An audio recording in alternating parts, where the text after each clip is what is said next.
Hello guys. तो मैंने chapter 1 ख़त्म कर दिया है, आप लोगों को पता है, और उसका नोट्स भी बना हुआ है मेरे पास।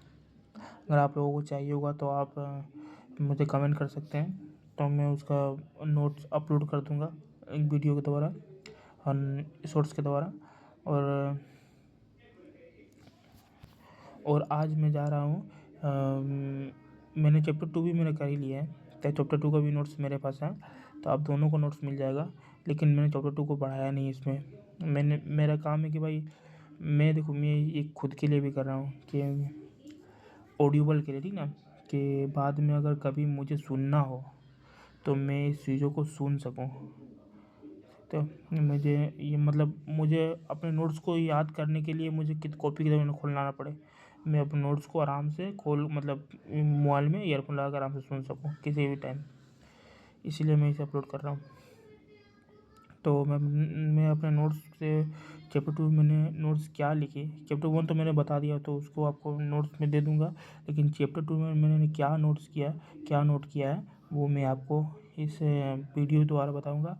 जिससे आपको नोट्स में क्या होता है कि आपको कम समय में उस चैप्टर की ज़्यादा जानकारी मिल जाएगी, ठीक। तो मैं ज़्यादा डीपली नहीं गया हूँ इसमें, जो लिखा है वो बताया हूँ। और अगर ज़्यादा डीप में अगर जाना होगा तो मुझे थोड़ा सा एक्सप्लोर करना पड़ेगा, चीज़ों को देखना पड़ेगा, समझना पड़ेगा, तब मैं आराम से बताऊँगा। उसके लिए मैं अलग वीडियो बनाऊँगा और अलग प्लेलिस्ट बनाऊँगा।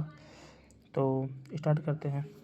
गाइस, समझिए, प्राचीन काल में जब मनुष्य आए थे तो उस समय उनका कोई समाज नहीं था, ना वो किसी ग्रुप में रहते थे। क्या पता क्या गांव होता है, क्या शहर होता है, मतलब क्या गांव होता है, क्या समूह होता है, उन्हें कुछ पता नहीं था। वे अपने भोजन की खोज में इधर उधर भटकते थे। वो तो अपना पोषण पालन करेंगे ही, उन्हें पोषण पालन करने के लिए तो उन्हें भोजन चाहिए ही, ठीक। तो वो इधर उधर भटकते थे, अपने आस पास के हर जंगल में ढूंढते थे वो कि क्या चीज़ें खाने के लिए क्या है, ठीक ना।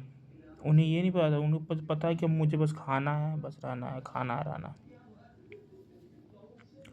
वे जंगली जानवरों का भी शिकार किया करते हैं। आपको मैंने पिछले बताया होगा, पिछले चैप्टर 1 में, कि खाने पीने को मतलब जो जंगली शिकारी जो शिकार करते हैं उसे आकेटक कहते हैं, और जो शिकार होते हैं उसे आकेट कहते हैं, ठीक। तो वे जो आकेटक थे वो आकेट करते थे मछलियों का, चिड़िया का, कुछ मतलब हिरन का, ये सब कुछ भी, ठीक ना। कोई जानवर का ही। लेकिन उसमें भी एक कंडीशन था। कंडीशन ये था कि भाई तुम शिकार तो कर रहे हो, लेकिन तुम्हारे सामने वाला जो जानवर है, उस समय तो जानवर बहुत खूंखार हुआ करते थे। अभी के जानवरों को उतना पता नहीं, उतना नहीं है, लेकिन भाई उस समय के जानवर बहुत एग्रेसिव हुआ करते थे। हाथी हो गया, और हाथी हो गया, बहुत भी जैसे शेर हो गया, लोमड़ी हो गया, बाघ हो गया। उस समय के जानवर अग्रेसिव हुआ करते थे, तेज हुआ करते थे, जिसके कारण शिकार करना भी जोखिम भरा हुआ करता था। इसीलिए शिकार करना उस समय भी आसान नहीं था। तो उस समय आप बंदूक वंदूक थोड़ा ना था यार, कि मार दिया गोली, मर गया, खा रहा है पकड़ के, वैसा नहीं था। उस समय यार पत्थर के औजार थे, पत्थर के औजार थे, भाले थे, उससे मारना पड़ता था, ठीक। उससे निशाना लगा पड़ता था, मारना पड़ता था। ग्रुप में मतलब वे अपने पेट पोषने के लिए वो मारते थे उन चीज़ों को। और उस समय फल फल मूल दाने, मतलब जो भी है चीज़ें थे, फल वल जैसे चीज़ें, उन उन चीज़ों को भी खाना थोड़ा रिस्की था। बात इसलिए रिस्की था क्योंकि वहाँ पे उस जंगल में मिल रहे, जो जंगल जिस जंगल में वो रहते थे, जिस जंगल में रहते थे, उस जंगल में मिल रही वो चीज़ें, फल उल, सारे के सारे फल अच्छे नहीं थे। किसी न किसी फल, कोई ना कोई फल जहरीला था, और जिसके कारण उन्हें इस चीज़ के लिए सतर्क करना पड़ता था कि कौन से फल खाने योग्य है, कौन से फल नहीं, या कौन सी चीज़ें खाने योग्य है या कौन सी चीज़ें नहीं। जो रिसीव के लिए फलित है वो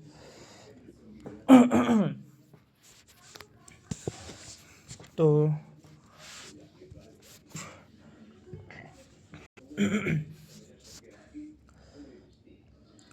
हमारे उपमहाद्वीप जैसे गर्म देशों में पेड़ पौधे की अनगिनत प्रजातियां मिलती हैं। जैसे आपको पता होगा, मैंने बताया था आप लोगों को, हिमालय जो है, हिमालय के कारण बहुत से मौसम परिवर्तन होते हैं। हिमालय और इसके कारण क्या बोलते हैं, हम लोग का समुद्र का बहुत से मौसम परिवर्तन है। हम लोग का मौसम बहुत अच्छा होता है, पता है इसलिए अच्छा होता है क्योंकि हिमालय से जो मतलब हिमालय से जो ठंडी हवाएं आती है और जो भी हवा आती है उधर से, वो चीज़ें रोकती हैं वो हिमालय। और इधर से जो ये समुद्र से जो गर्म हवाएं आती है वो मतलब वो एक मिक्सर के द्वारा एक अच्छा सा मतलब मौसम बनाता है वहाँ पे, वेदर बनाता है, ठीक। जिसके कारण पेड़ पौधे उगने लायक योग्य मतलब मौसम बनते हैं, अच्छा खासा, ठीक है। आज मैं अभी बता रहा हूँ लोगों को कि मैं बिगनर हूँ। मुझे मैं पढ़ रहा था, मुझे समझ में चीज़ें आ रही थी तो मैं सोचा कि आप लोगों को बताता हूँ। और जैसे मैं बेसिक बता सकता हूँ तो उन चीज़ों को मैं आपको बताता हूँ, ठीक। तो आप लोग कोई कमेंट ऐसा ना करें कि मैं डिमोटिवेट होकर के मुझे बेकार लगा कि यार क्या ये कमेंट कर दिया यार, ऐसा तो मैं नहीं हूँ। लेकिन मत करना यार, गलत कमेंट मत करना भाई। मुझे पता है मैं कैसा पढ़ा रहा हूँ, समझ रहे हो। मुझे पता है कि मैं उतना अच्छे से नहीं बोल पा रहा हूँ, अच्छे से समझा नहीं पा रहा हूँ, लेकिन धीरे धीरे टाइम लगता है कोई भी चीज़ को, तो आप लोग सपोर्ट करें। तो इन आर्किटेक्टों को या खाद्य संग्राहक मतलब क्या होता है कि खाना का इकट्ठा करना, खाना को इकट्ठा करना खाद्य संग्रह कहते हैं। फूड का स्टॉक रखना मतलब फूड को जमा करना खाद्य संग्रह कहते हैं, जिसे आज हम लोग उसको आर्किटेक्ट या खाद्य संग्रह ही कहते हैं। आर्किटेक्ट या शिकारी समुदाय के लोग एक जगह से दूसरी जगह पर घूमने रहने के पीछे अनेक कारण थे, समझा। आपको बताए थे कि आर्किटेक्ट के जो पीछे आर्किटेक्ट को जो खाद्य संग्रह का जो मतलब लोग हैं, उन्हें एक जगह से दूसरी जगह घूमते थे वो, पता है आपको चीज़ें, ठीक है। क्यों घूमते थे आपको पता है, क्योंकि उन्हें अपने जीवन का पालन करना था, मतलब अपना जीवन पालन करना था उनको, ठीक ना, जीवन व्यतीत करना था कि और खाना पीना जरूरी है। तो उनके लिए जहाँ पे वो रहते थे वहाँ पे वो सारी चीज़ें ख़त्म कर देते हैं, पेड़ पौधे से तो उन चीज़ों को होने में तो टाइम हो जाता है ना। मान के एक पेड़ से अगर आप पूरे आम ख़त्म कर दोगे तो उस पेड़ को फिर एक साल टाइम लगेगा ना, फिर वो अपने सीजन में वो उगेगा ना। इसी के लिए वो एक जगह से दूसरी जगह वो जाते थे, ताकि इस जगह से ख़त्म कर दी अब दूसरी जगह जाते थे, फिर उस जगह ख़त्म कर दी तब तक इस जगह में हो जाता था, तब फिर इस जगह आते थे, ऐसे कर देते हैं।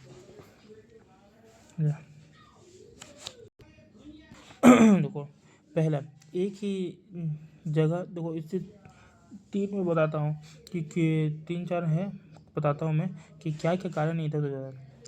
देखो पहला क्या था कि एक ही जगह पर ज़्यादा दिनों तक रहने पर वे आसपास के पौधे और फलों को और जानवरों को खाकर समाप्त कर देते थे। आपको मैं बता रहा था कि ये क्या चीज़ें कर देते थे, ठीक ना, ये चीज़ें कर देते थे।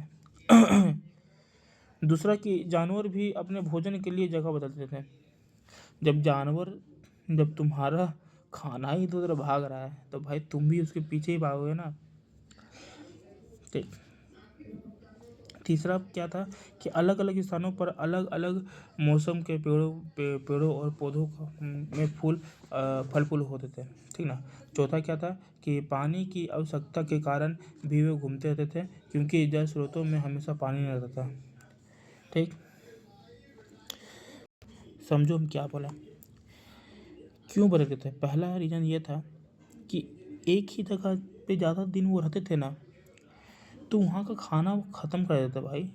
वहाँ का जो फल था, जो सामान थे, जो बीज थे, जो पौधे हैं, पेड़ पौधे, पत्तियाँ, बीज, फल मूल, दाने, कंद, जो चीज़ें थे वो चीज़ों को ख़त्म कर देते हैं। वहाँ तक वो कुछ कुछ जानवरों कमज़ोर जानवरों को भी खा कर ख़त्म कर देते हैं। ज़्यादातर जानवर देखो अब ज़्यादातर जानवर वो चीज़ों को ख़त्म कर देंगे तो जो शाकाहारी जानवर वो क्या खाएंगे, तो इसीलिए वो अपना वो इधर से उधर जा देते हैं, दूसरी जगह जा देते हैं। तो उनके पीछे मतलब जानवर जब ख़त्म हो जाते थे तो ये भी किसी और जगह चले जाते थे जानवर को ढूंढने के लिए, खाना को ढूंढने के लिए। दूसरा रीज़न ये है कि जानवर भी अपने भोजन के लिए इधर जगह बदलते थे, इसलिए वो भी इधर से जगह बदल देते हैं। तीसरा, अलग स्थानों पर मौसम के देखो, हर जगह मौसम एक जैसा नहीं होता है। भारत में बहुत से मौसम है, ठीक ना, एक जगह नहीं होता, ठीक। तो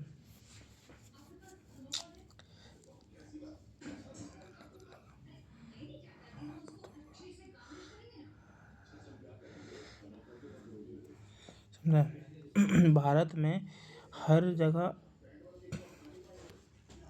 और अलग अलग जगह में अलग अलग चीज़ें होती थी।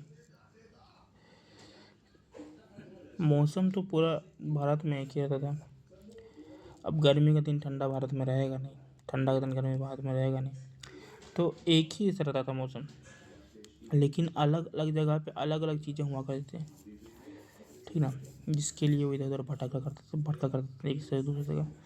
और बात है कि पानी का, भाई पानी के भी स्रोत थोड़ा इधर उधर से उन लोग को कम होता था, तो इधर उधर पानी के लिए भटका कर देते हैं, क्योंकि पानी भी ज़रूरी है ना भाई जीवन के लिए। देखिए क्या है कि आदि मानव को निवास स्थान कहाँ था। आदि मानव का निवास स्थान जो था वो नदियों और झीलों के किनारे हुआ करते थे तथा गुफाओं में हुआ करते थे। कारण क्या था कि नदियाँ सामने है, पास मिल जाएगा, पानी मिल जाएगा, शिकार करने के लिए मिल जाएगा, मछलियाँ मिल जाएंगी, फल फूल मिल जाएंगे। ये कारणों के लिए उनका स्थान वहाँ पे नदियों के आसपास गुफाओं में हुआ करता था। मानव जो है उस समय धूप, वर्षा तथा ठंडक तथा जंगली जानवरों से बचने के लिए गुफाओं तथा कंदराओं में रहते थे। देखो वो लोग बचते कि नहीं, मन क्या गया था, खाली सही रहता था वो लोग। तो बात है कि खाली सही रहता था तो कितना ठंडा में रहता क्या रहता भाई। देखो तुमको अगर बचना होगा ना भाई, तो तुम कुछ ना किसी चीज़ का जुगाड़ कर ही लेगा, समझा। मा पाषाणकालीन मानव जानवरों के मांस का उपयोग करते थे भूख, मतलब मांस को अपने भूख मिटाने के लिए खाते थे, ठीक ना, शिकार को करते थे। और जब ठंड का मौसम आता था तो जो जानवरों को वो मारे हैं उन जानवरों का खाल या पत्ते, याद रखना, जानवरों का खाल या पत्ते, पत्ते भी उसमें बड़े बड़े होते हुआ करते थे ना, खाल या पत्ते को वो अपने शरीर में मतलब वस्त्र के रूप में पहनकर ठंड से बचा करते थे।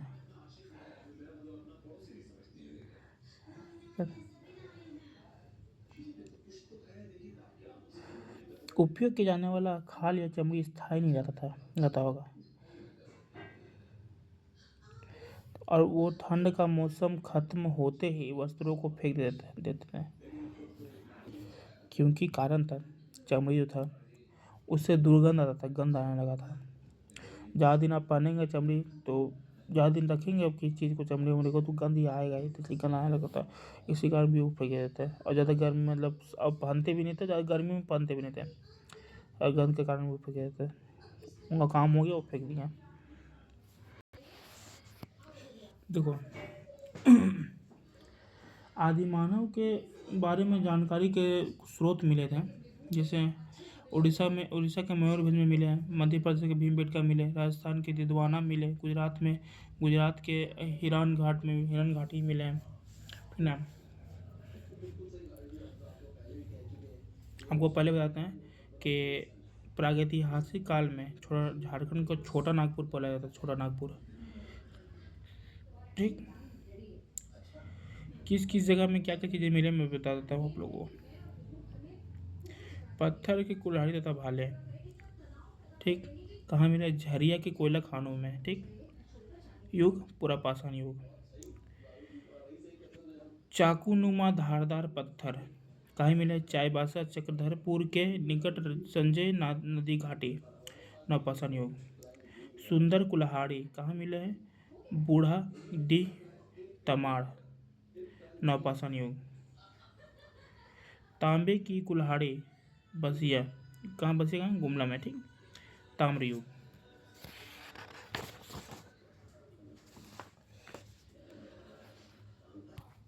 देखो भीमबेटका जो है मध्य प्रदेश में से, ठीक ना, पहले बता देते हैं होते हैं। भीमबेटका जो मध्य प्रदेश में स्थित है।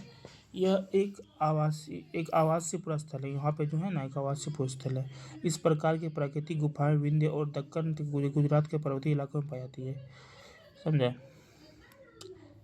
भीमबेटका जो मध्य प्रदेश में है, यह एक आवासीय पुरस्थल है। आवासीय मतलब जहाँ आवास करता था इंसान, जहाँ रहा इंसान रहता था।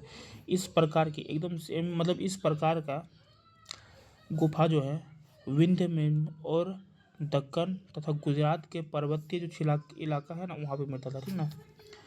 आग की खोज कब हुई ये जानते हैं। मानव जब पत्थरों के औजार बनाते थे, उस समय आपस में दो पत्थरों को टकराने के पर चिंगारी निकलती होगी, ठीक ना। पत्तियाँ और घास जलने लगी होंगे और ठंड के दिनों में उन्हें राहत महसूस हुई होगी उस आग से। तब वे आग का मतलब ये किए कि कैसे आग जला, तब वो आग का आविष्कार किए हैं उस समय कि आग कैसे चलता है। फिर उसमें कोई मांस गिर गया होगा और वो कच्चा मांस खाते होंगे, कोई मांस गिर गया हो जो मांस पक गया होगा और पकने के बाद उस मांस को खाएंगे तो अच्छा लगा होगा। देखो आज से लगभग 12,000 वर्ष पूर्व पहले जलवायु में परिवर्तन हुआ, एटमॉस्फेयर में परिवर्तन हुआ, गर्मी होने लगा, ठीक ना। उस गर्मी से क्या हुआ कि धीरे धीरे घास वाले जो मैदान होते थे, घास वाले मैदान बनने लगे। उन घासों को खाकर जीने वाले जो जानवर थे, जैसे हिरन, बारसिंगा, भेड़, बकरी, गाय आदि की संख्या बढ़ने लगी। मानव इनके खाने पीने की आदतों और प्रजनन के समय की जानकारी हासिल करने लगे, है ना। मानव धीरे धीरे करके तेज होने लगे, दिमाग मतलब उनका में वैज्ञानिक चीज़ें सोचने लगे, मतलब कि इनका खाना कौन सा है, इनका प्रजनन कैसे होता है, इन चीज़ों से हम क्या ले सकते हैं, इन चीज़ें की चीज़ें कैसे होती है, ये चीज़ें सोचने लगे। तो इन जो जानवरों को था, इन जानवरों को अपनी ज़रूरत अनुसार ये पाने लगे। मौसम में परिवर्तन के अनुसार कुछ इलाकों में गेहूँ, जौ, धान और अनाज प्राकृतिक रूप से उगने लगे। उन अनाजों के स्वाद चक्र मानव भोजन के लिए इन्हें इकट्ठा करने लगा। धीरे धीरे मानव विकास की ओर अग्रसर, धीरे धीरे जो मानव जो है ना विकास की ओर बढ़ने लगा, क्योंकि वो चीज़ें सोचने लगा। एक ही जगह इंसान नहीं रहेगा ना यार, उन्हें खाना वाना मतलब उन्हें चीज़ें सोचनी पड़ेगी भाई। मानव ह्यूमन है, माइंड है ही ऐसा कि तुम एक जगह पे रुकोगे नहीं, तुम सोचते रहोगे कि क्या करना है, क्या करना है, ठीक ना, जितना ईजी हो सके।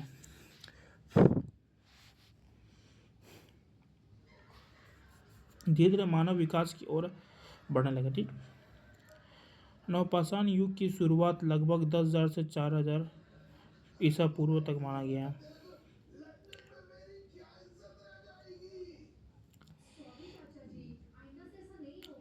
एक बात बताता है आप लोगों को, पाषाण काल का विभिन्न चरण, ठीक है। पूरा पाषाण काल को किसको कहते हैं?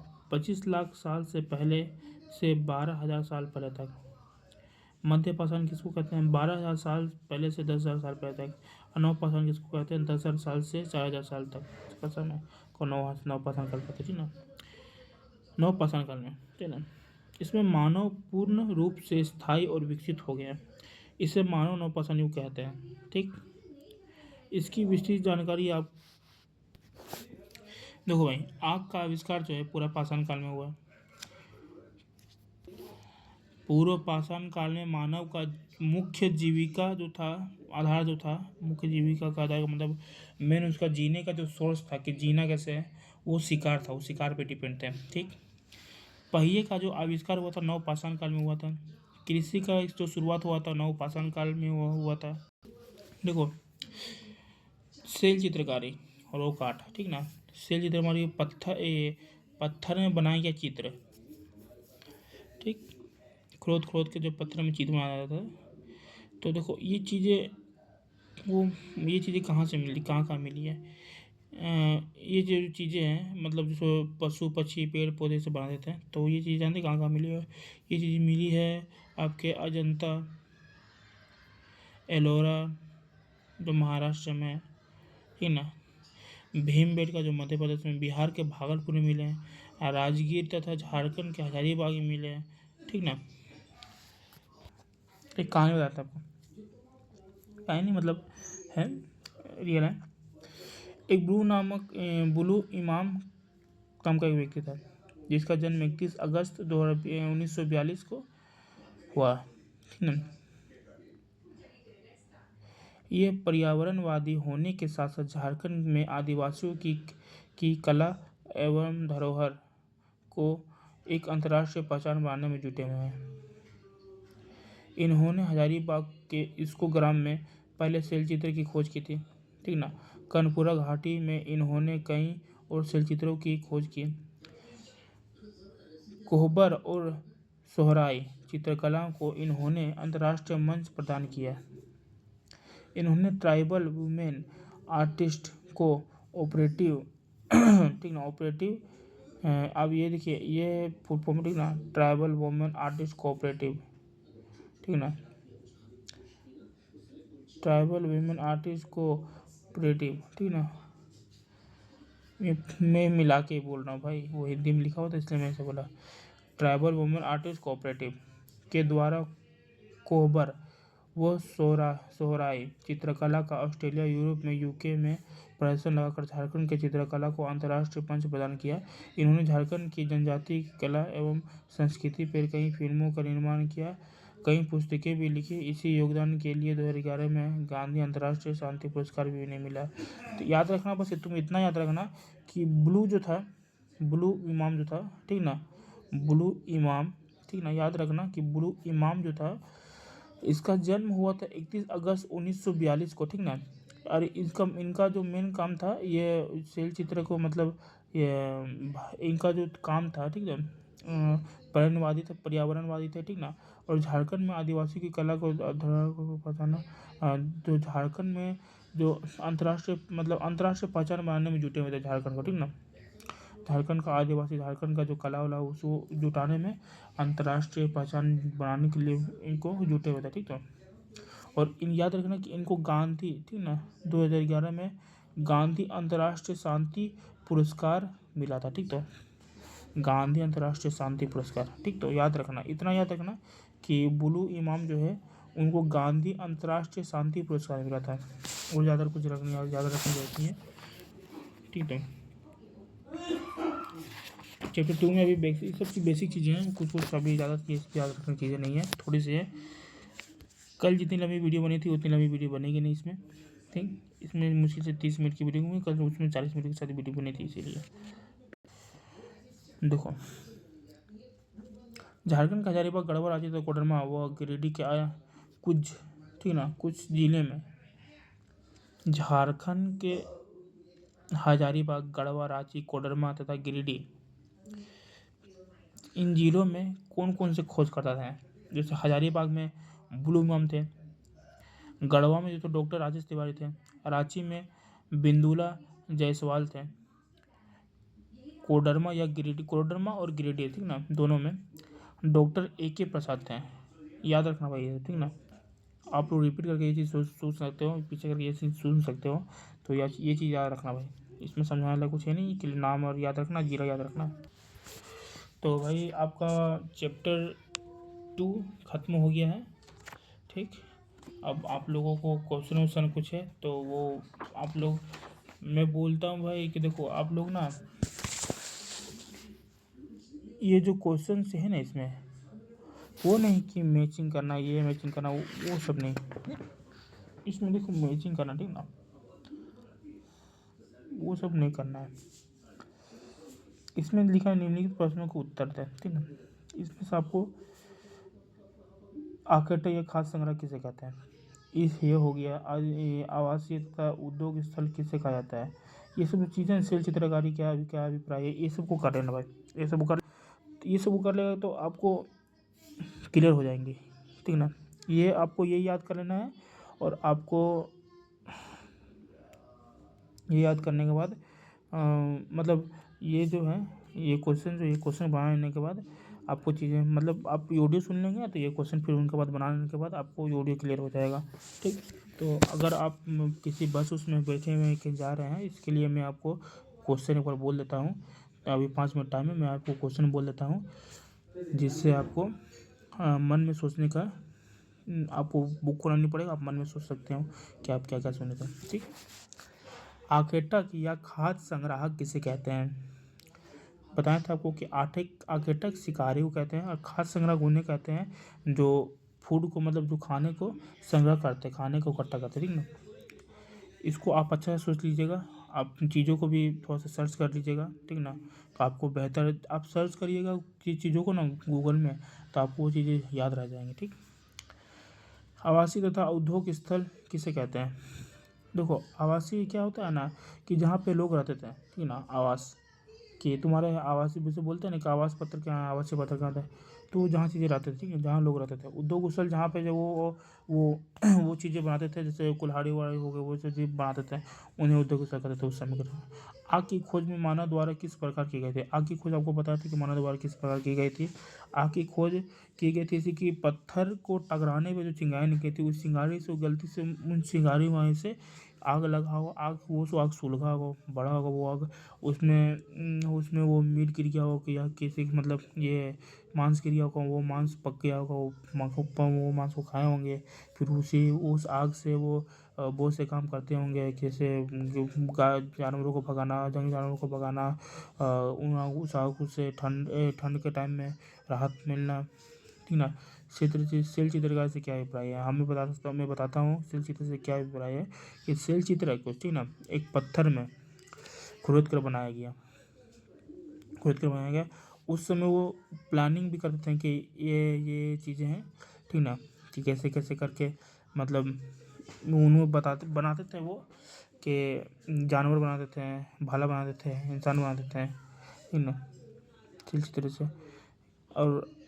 और क्या जलवायु परिवर्तन नाम विकास के प्रकार प्रभावित किया गया था?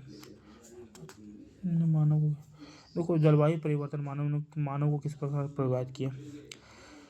जलवायु परिवर्तन मानव को इस प्रकार प्रभावित किया है कि जलवायु जैसे से जलवायु परिवर्तन होते थे उस मौसम में अलग अलग फल अलग अलग चीज़ें हुआ करते थे, ठीक ना।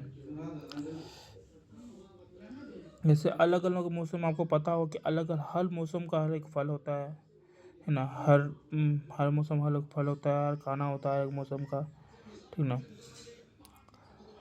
तो ये सब आप कर लीजिएगा, ठीक ना। हम आपको क्वेश्चन बता दिए, उतना एक्सप्लेन किए नहीं है, चीज़ें मुझे समझ में आई हैं। तो आपको अगर समझ में आई है तो आप इन चीज़ों को एक्सप्लोर एक बार देख लेना गूगल में भी, और मैं चीज़ें बता भी दिया हूँ तो सही है, ठीक।